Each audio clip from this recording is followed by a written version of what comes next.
Buenos días.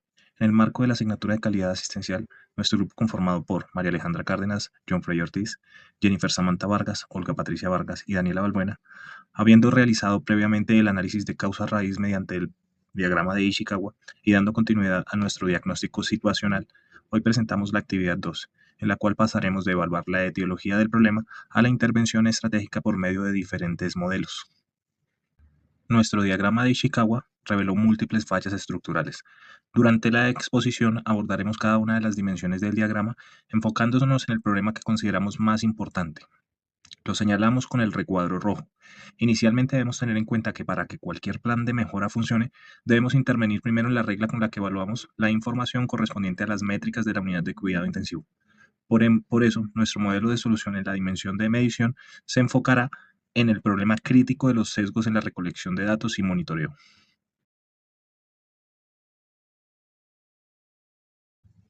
Desde nuestra formación profesional, sabemos que un dato sesgado anula la validez interna de cualquier estudio o intervención.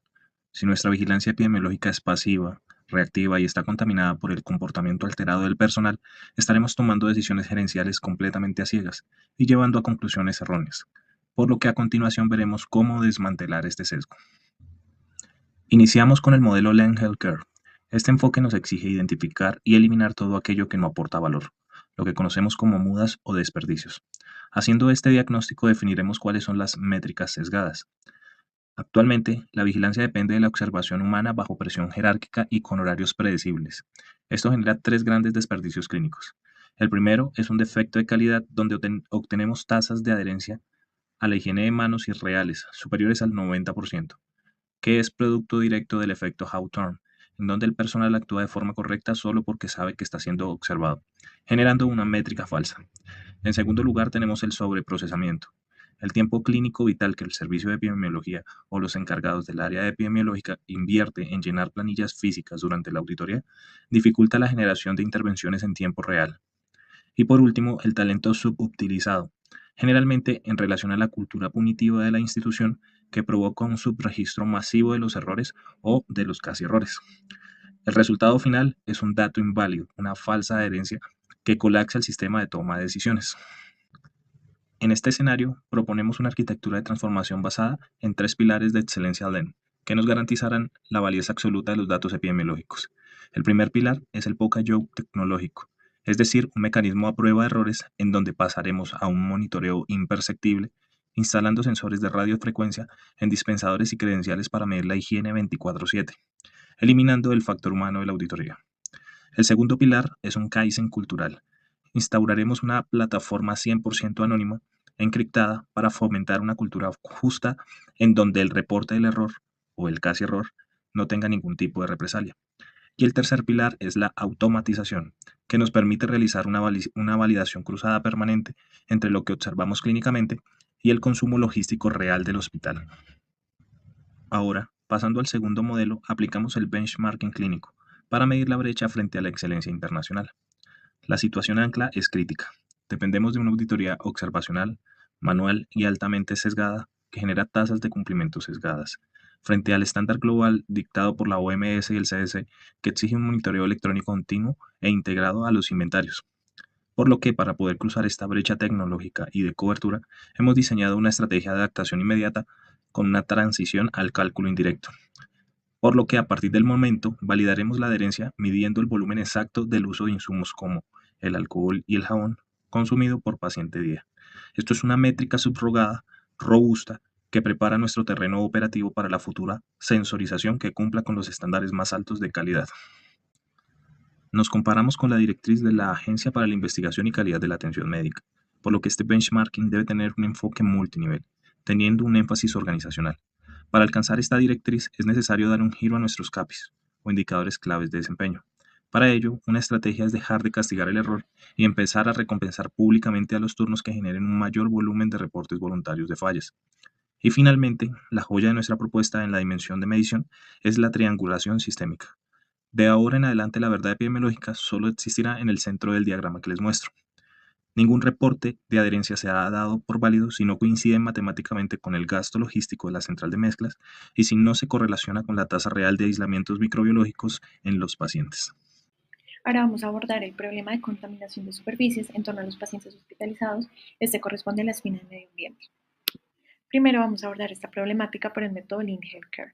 Sabemos que las superficies de alto contacto, aquellas como las mesas auxiliares, las barandas de las camas o los monitores, suelen ser los que se encuentran en torno a los pacientes que están hospitalizados o en UCI. Y estas pueden presentar contaminación por patógenos nosocomiales, lo cual genera un riesgo de infecciones en los pacientes. Por lo cual, lo primero que realizamos es un análisis de la causa, donde aplicamos las 5 P's para ver cuál puede ser la raíz de la problemática. Como primera P tenemos por qué no se está realizando limpieza con protocolos que sean estandarizados y actualizados. La segunda P es porque no se están implementando protocolos de verificación para ver si la limpieza es de manera adecuada. La tercera es P porque no se verifica cada cuánto tiempo se limpian estas superficies de alto contacto con los pacientes. La cuarta P es porque el personal no está capacitado con estos protocolos de limpieza actualizados. Y la quinta P es porque no se están eliminando estos microorganismos con alta capacidad de supervivencia. Con lo cual se hace un mapeo del estado actual de cómo está la limpieza de superficies del entorno que está en alto contacto con los pacientes, donde se pueden observar 4 ítems muy importantes. El primero es que se está realizando el mismo protocolo de limpieza para las diferentes áreas hospitalarias, lo cual puede generar que la limpieza o desinfección no sea adecuada si en todas las áreas manejamos el mismo protocolo de limpieza. Lo segundo es que junto con esto se puede observar que muchas veces el checklist es genérico y realmente no se está priorizando aquellas áreas que realmente necesitan un tipo de desinfección diferente. Lo tercero es que no se hace una verificación regular de si realmente se está, uno, realizando una limpieza adecuada y dos, si los protocolos que se están utilizando son los adecuados. Y como cuarto ítem es la falta de desinfección entre pacientes. Muchas veces por el proceso o el tiempo que nos delimita cambio de un paciente a otro, puede generar que no se realice un proceso de desinfección que sea el correcto. Para lo cual, en el método Lean Healthcare se realiza un plan de acción donde se tienen en cuenta 3 cosas muy importantes. La primera es el qué. Entonces, dentro del qué encontramos, uno, identificar las superficies de alto contacto de los pacientes hospitalizados, los cuales pueden generar mayor riesgo de infección. Lo segundo es investigar aquellos protocolos de limpieza que estén actualizados al periodo que necesitamos conforme al entorno hospitalario para ver cuáles son los nuevos protocolos de limpieza, cuáles son los nuevos métodos y cuál es la nueva investigación acerca de cómo debemos desinfectar el ambiente hospitalario. Conforme a esto, se va a realizar el tercer paso, que es diseñar un protocolo especializado de acuerdo a las diferentes superficies de alto contacto de los pacientes y priorizando aquellas que se puedan tener mayor infección con los pacientes.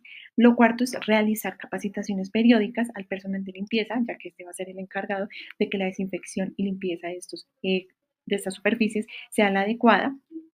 Y por último, implementar protocolos de control. No simplemente es que se actualice cómo se está limpiando esta superficie, sino que también se implemente una métrica para verificar que sí se esté desinfectando adecuadamente, con tecnología como de fluorescencia y ATP bioluminiscencia para verificar que sea una correcta desinfección.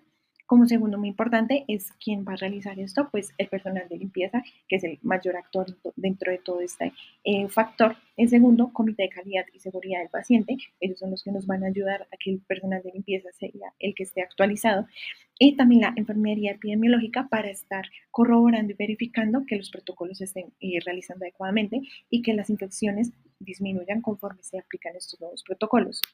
Por lo cual es muy importante algunos recursos como la lista de verificación, la información bibliográfica actualizada, principalmente y especializada en las guías de limpieza y desinfección de superficies hospitalarias del año presente en el que estamos realizando, material de capacitación y algo muy importante, el material de tecnología de fluorescencia y ATP bioluminiscencia para cumplimiento al último punto.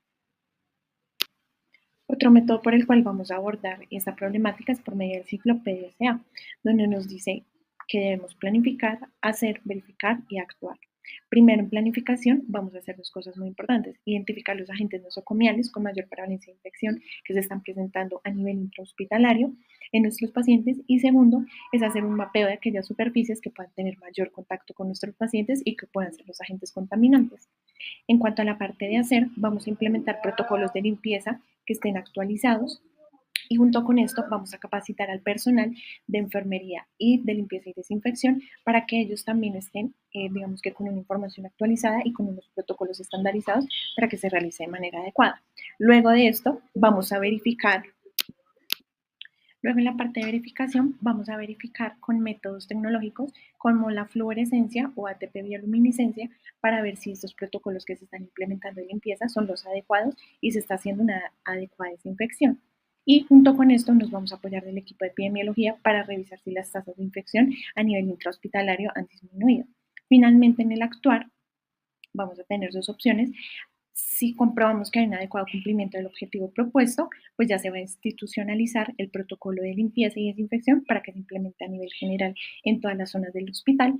Y si vemos que no se está cumpliendo con este objetivo propuesto, lo que vamos a realizar es que se va a volver a reajustar el protocolo de desinfección y se va a verificar nuevamente, se va a realizar nuevamente el proceso para que quede un protocolo estandarizado y que funcione a nivel intrahospitalario.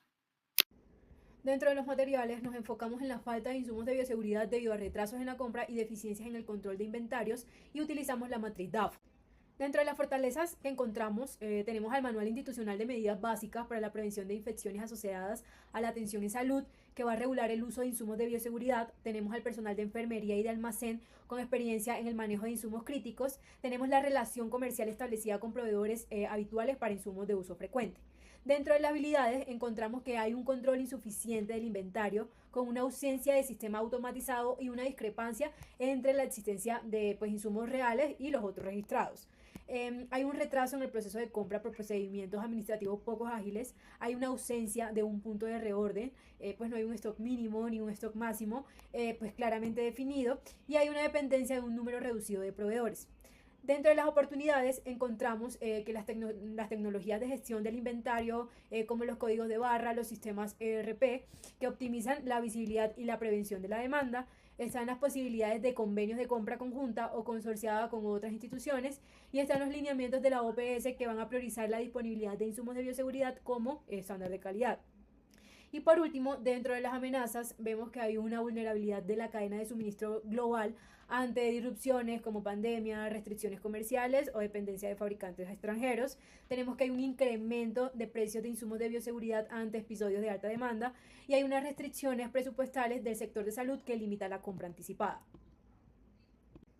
Una vez hayamos realizado el análisis DAFO, ahora vamos a utilizar la matriz TAOS para transformar ese diagnóstico en estrategias concretas de acción. Por ejemplo, al combinar las fortalezas y oportunidades, la estrategia ofensiva sería aprovechar la experiencia del personal de almacén para implementar tecnologías de gestión del inventario, como la identificación de radiofrecuencia. Si cruzamos las debilidades con las oportunidades, la estrategia de reorientación sería sumarse a un convenio de compra conjunta con otras instituciones mientras se corrige el control interno del inventario. Si cruzamos las fortalezas con las amenazas, la estrategia defensiva sería apoyarse en el manual institucional del Ministerio de Salud para formalizar planes de contingencia con los proveedores actuales. Y si cruzamos las debilidades con las amenazas, el cruce, que sería el más urgente, ya que va a combinar el punto más débil con el riesgo externo más grande, lo que nos va a ayudar a definir puntos de reorden y nos va a ayudar a agilizar el proceso de compra, para que así no podamos quedar expuestos ante una nueva interrupción de la cadena de suministro. Ahora abordaremos la causa relacionada con la maquinaria, específicamente la limpieza y desinfección inadecuada de los equipos biomédicos en la UCI. Decidimos utilizar el ciclo PDCA, que corresponde a las fases de planificar, hacer, verificar y actuar. Pues este modelo se nos va a beneficiar, ya que el problema no estaba en la ausencia de los protocolos, sino en que estos no estaban aplicándose de forma correcta. Es decir, que existía un procedimiento definido, pero no había un seguimiento adecuado que garantizara su cumplimiento. Como podemos observar, el ciclo va a iniciar con la planificación, donde se actualizan los protocolos de acuerdo con las recomendaciones de organismos internacionales como la OMS y los Centros para el Control y Prevención de Enfermedades. Posteriormente vamos a implementar las acciones propuestas, luego se van a evaluar los resultados obtenidos y finalmente se realizarán los ajustes necesarios para mejorar el proceso. Es importante recalcar que este ciclo no termina cuando llegamos a la fase de actuar, sino que la idea es repetirlo periódicamente para asegurar una mejora continua. Para profundizar un poco más en la fase de planificación, esta se conformó un equipo de trabajo integrado por personal de enfermería, control de infecciones e ingeniería biomédica. Además, se revisaron y se actualizaron los protocolos institucionales y se diseñaron herramientas prácticas para facilitar el cumplimiento, como listas de verificación y un sistema de etiquetado por colores que va a permitir rápidamente al estado de limpieza de cada equipo. Posteriormente, en la fase de hacer, se capacitó al personal sobre las técnicas adecuadas de limpieza y desinfección, haciendo énfasis en los aspectos que suelen pasarse por alto, como los tiempos de contacto necesarios para que los desinfectantes sean realmente efectivos. También se implementó una prueba piloto durante 4 semanas en el área específica de la UCI para evaluar la viabilidad de las intervenciones propuestas y registrar sistemáticamente el cumplimiento por turno.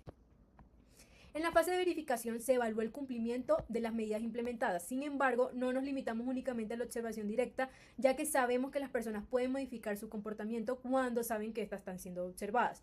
Por lo que complementamos la evaluación con pruebas de bioluminiscencia de ATP que van a permitir medir de manera objetiva el nivel de limpieza de las superficies. Y finalmente, en la fase de actuar, se estandarizaron las estrategias que mostraron mejores resultados y se extendieron al resto de la unidad. Además, se identificaron oportunidades de mejora como reformar o reforzar la supervisión en determinados turnos. Y lo más importante es que los resultados obtenidos sirven como punto de partida para reiniciar nuevamente el ciclo y seguir fortaleciendo el proceso. El siguiente problema que vamos a abordar es la brecha en la herencia de higiene de manos que corresponde a la espina de mano de obra en nuestro diagrama de Ishikawa. Para esto vamos a hacer dos métodos. El primero es el Lean Healthcare, que es parte de una problemática. En este caso, la brecha en la herencia de la higiene de manos en una UCI está condicionada por barreras cognitivas, barreras físicas e interpersonales de la mano de obra, elevando el riesgo de transmisión de patógenos nosocomiales. Después de esto, lo que hicimos fue hacer un Value Stream Map para identificar los diferentes desperdicios o lugares en el que el proceso de lavado de manos y la adherencia a este tienen mayores fallas y así resolverlos. El primer desperdicio que encontramos o el defecto del proceso es el sesgo cognitivo generado de la falsa seguridad al usar guantes. Esta falsa seguridad es de los profesionales que creen que pues, genera una barrera contra el microbioma o contra las infecciones nosocomiales. Y para esto planteamos el Pokayoke. El Pokayoke es en japonés a prueba de errores y es una reorganización del espacio de trabajo de modo que pues, los errores se minimicen o sean casi imposibles de cometer. En este caso, implementar un mecanismo de resistencia visual o física pues para los trabajadores. Por ejemplo, poner las cajas de guantes posteriores a los dispensadores de antisépticos o a los lavaderos de las manos.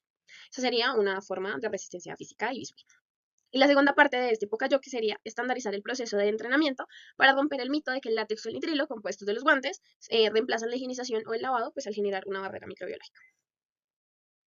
El segundo desperdicio que encontramos o el segundo defecto de proceso es la dermatitis irritativa por contacto. ¿Por qué? Porque genera un rechazo físico de los trabajadores a la higienización de las manos. Si se genera un rechazo, pues no se lavan las manos y generan más infecciones o generan más transmisión de pues, microorganismos y demás, disminuyendo directamente pues, la adherencia. En este caso, la acción del Lean más importante sería proteger el recurso más valioso, que en términos generales para nosotros sería la mano de obra o el personal. ¿Cómo lo haríamos? Rediseñando los suministros logísticos, introduciendo suministros de soluciones alcohólicas que incorporen en sus diseños o incorporen en sus compuestos químicos emolientes o protectores dérmicos de altas densidades. Al tratar de la dermatitis, generamos una mejoría en el desperdicio económico que daña la mano de obra. Al mejorar la parte de la mano de obra que se ve lastimada por este proceso, pues eliminamos la barrera biológica y permitimos que el personal recupere la tolerancia al lavado frecuente de las manos.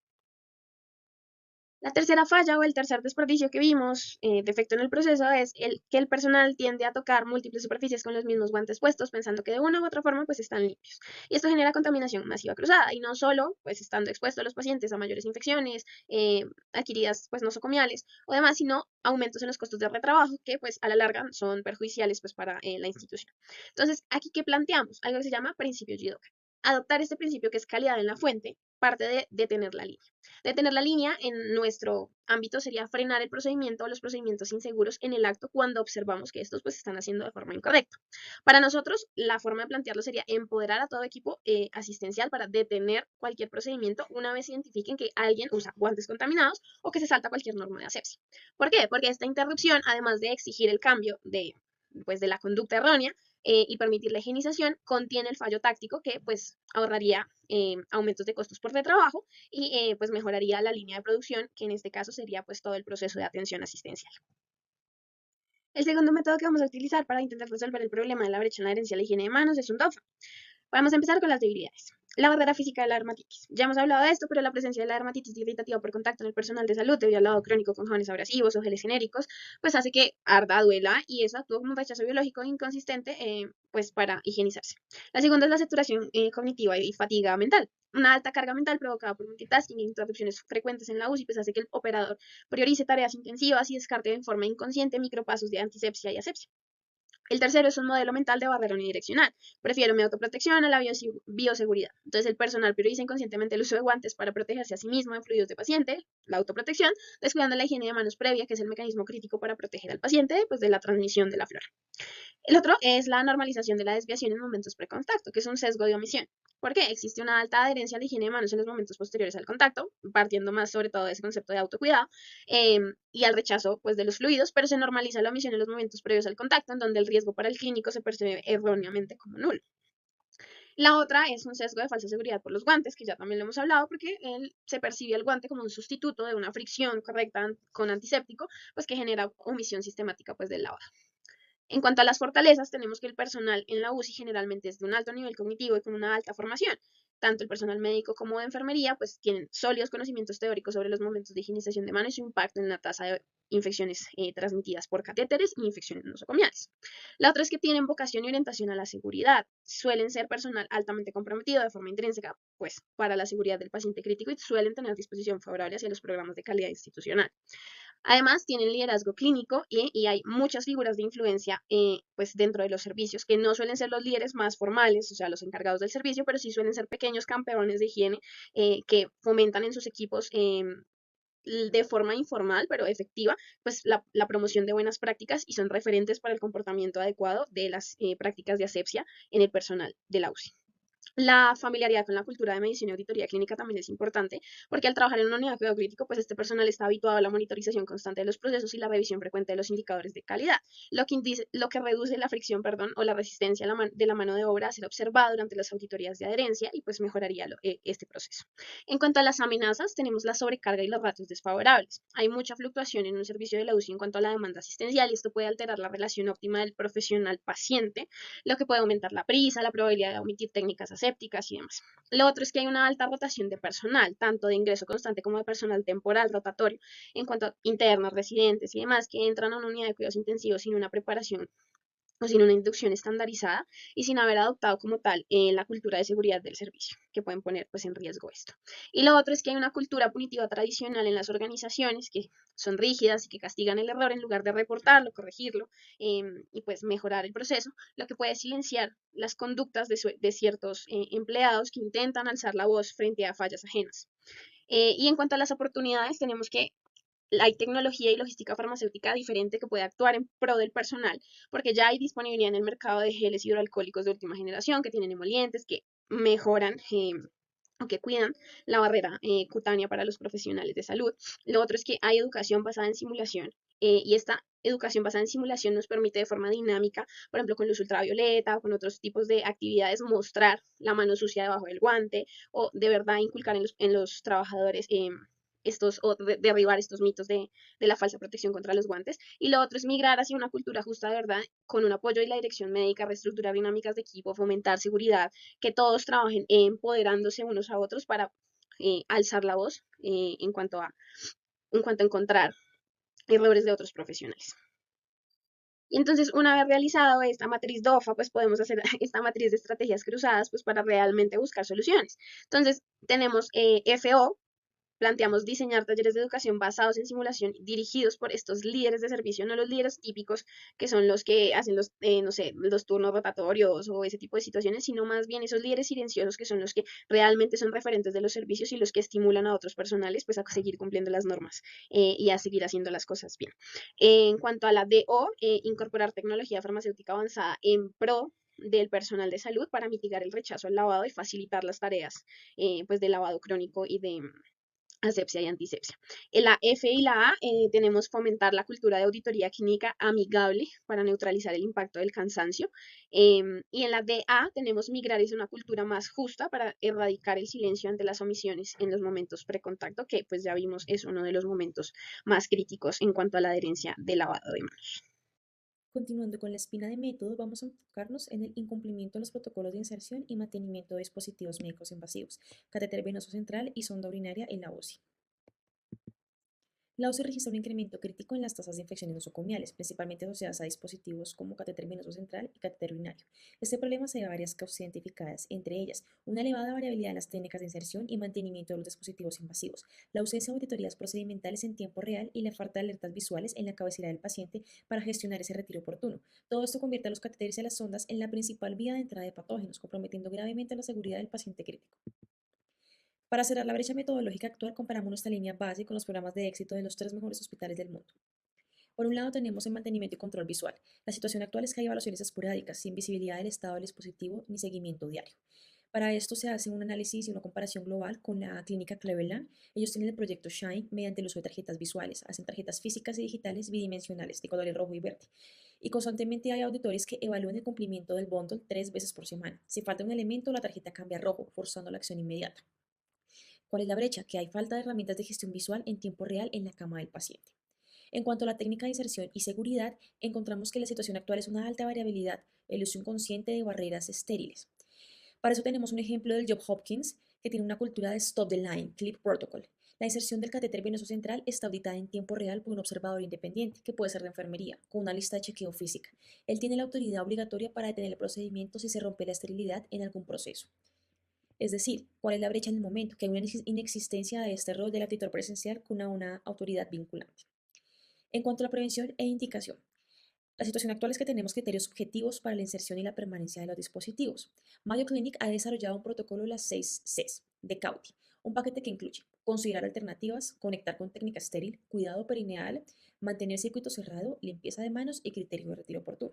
Todo esto redujo la utilización innecesaria de dispositivos mediante escaneos vesicales previo a cualquier irrigación. ¿Cuál es la brecha que tenemos en este momento? La falta de evaluación no invasiva y pautas automatizadas de retiro. En cuanto al mantenimiento avanzado del sitio, tenemos curaciones variables, uso inconsciente de antisépticos.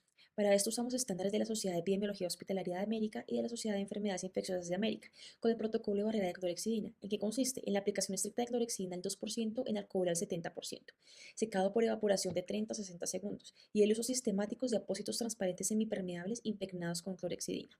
Todo esto, digamos que la brecha actual se ve en la omisión de los tiempos de secado y la variabilidad de los materiales de fijación de los dispositivos. Pero para que esa estrategia de benchmarking sea exitosa en la práctica real de nuestra UCI, debemos contemplar 3 factores de gestión del cambio. Uno, la transición hacia una cultura no punitiva. Esto está inspirado en el modelo de Johns Hopkins. Habilitar enfermería para aplicar el Stop the Line requiere un cambio cultural drástico. Si el personal siente miedo de tener un médico especialista por romper la esterilidad, el protocolo fallará. Se debe educar bajo el concepto de que el error es del sistema, no del individuo. 2. La simplicidad en el punto de atención. Eso tomado de Cleveland Clinic.